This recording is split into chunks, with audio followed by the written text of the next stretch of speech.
The defense ministers of Germany and Ukraine signed an agreement in Berlin to finance the production of long-range Ukrainian-made weapons. A contract totaling 2.2 billion euros was made with the German company Diehl Defense, which manufactures Iris-T air defense systems and associated missiles. This was reported by the Ukrainian Defense Minister Rustem Umerov.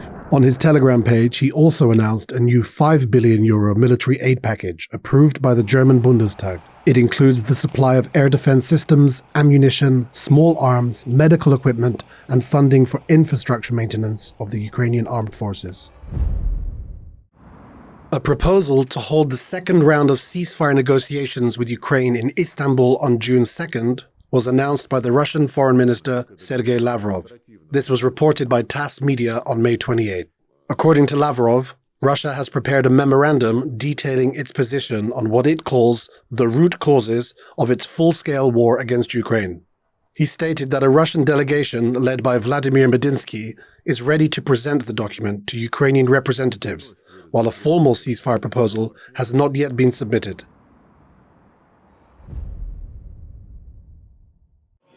Ukraine's defense minister Rustem Umerov submitted a formal document on May 28 outlining Ukraine's position and is now awaiting a response from the Russian side. Umerov, who is leading the delegation in the negotiations with Russia, posted on Facebook that Ukraine is ready for a full and unconditional ceasefire and continued diplomatic engagement. The Russian side now has at least 4 days to provide their document for review before the proposed second round of talks on June 2nd. The Ukrainian Foreign Minister Andriy Sybiha also stressed that since the Russian side has finally elaborated on their memorandum, there's no need to wait until Monday and they can pass the document to Kyiv right away. On his X page, he stated that only a well-prepared meeting has the potential to produce tangible results.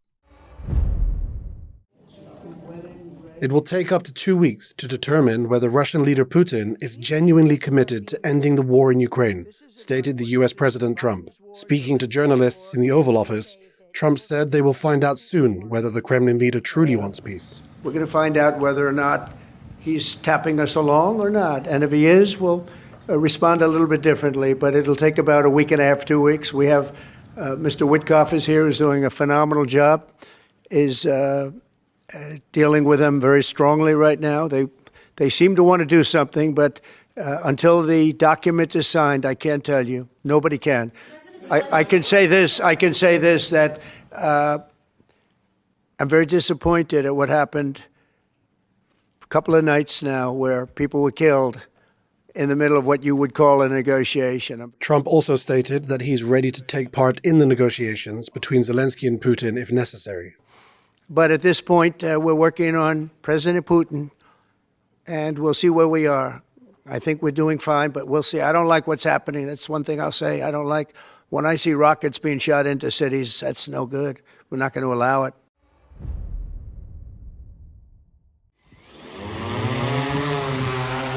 Belgium and Türkiye are set to join the drone coalition for Ukraine, expanding the union to 20 member states. This was announced during a drone summit in Riga, Latvia on May 28. The country's defense minister, Andris Spruds, highlighted that coalition members collectively contributed around 180 million euros to the shared procurement fund, managed by the United Kingdom.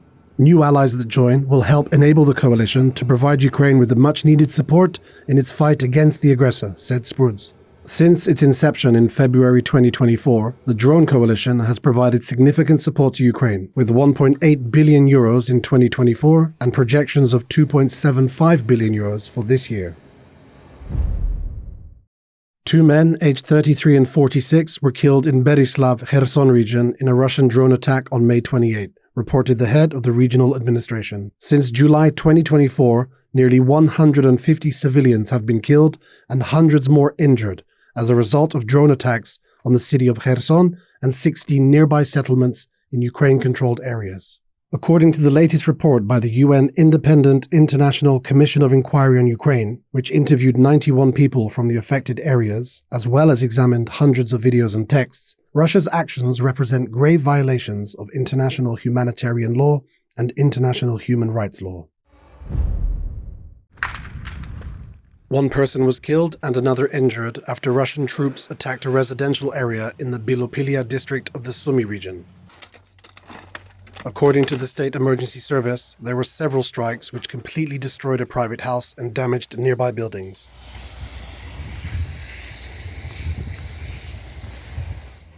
The body of a man was recovered from the rubble.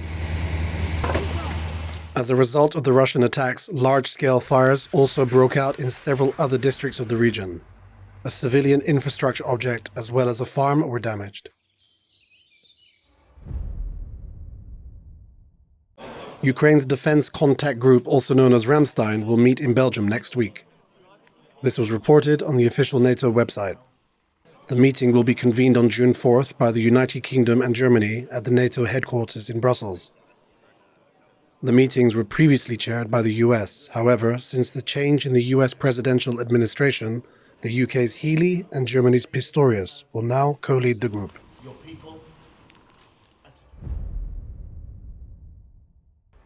The potential delivery of Taurus cruise missiles to Ukraine remains under consideration, though no final decision has been made. Speaking on ZDF television, the German Chancellor Friedrich Merz stated that it's within the realm of possibility. However, he noted that deploying the missiles would require extensive preparation. In particular, soldiers have to train for several months to operate these missiles.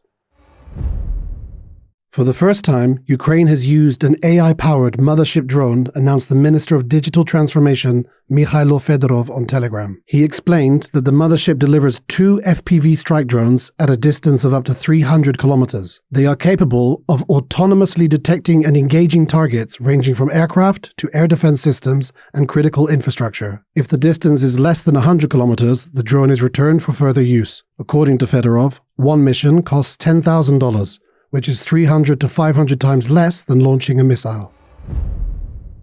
NATO reportedly plans to request Germany to contribute 40,000 troops to bolster the alliance's defense, according to sources cited by Reuters on May 29. This amounts to 7 brigades and would add to a future target of up to 130 brigades, a 50% rise from the current goal of 80. Said one senior military official speaking anonymously. The news agency added that NATO is currently raising its military capability goals in response to Russia's full-scale invasion of Ukraine. Defense ministers from NATO member states will discuss the proposal during a meeting in Brussels next week. While there is no fixed timeline for deploying the extra forces, sources indicate the desirable aim would be for 2030. Russia is unwilling to send Ukraine its so-called ceasefire memorandum, fearing that it will reveal the unrealistic nature of its demands. This was stated by the Ukrainian Foreign Ministry spokesperson, Georgy Tighy, on May 29. On his X page, he stressed that Moscow is afraid to admit that it is Russia itself that is slowing down the peace process. Our position is very simple. We need to see this document. If Russians have nothing to hide, if this is a document that is workable, then there should be no problem in sharing this document with us. This would allow us to prepare for the meeting of delegations, to have a meaningful meeting that can lead to a result.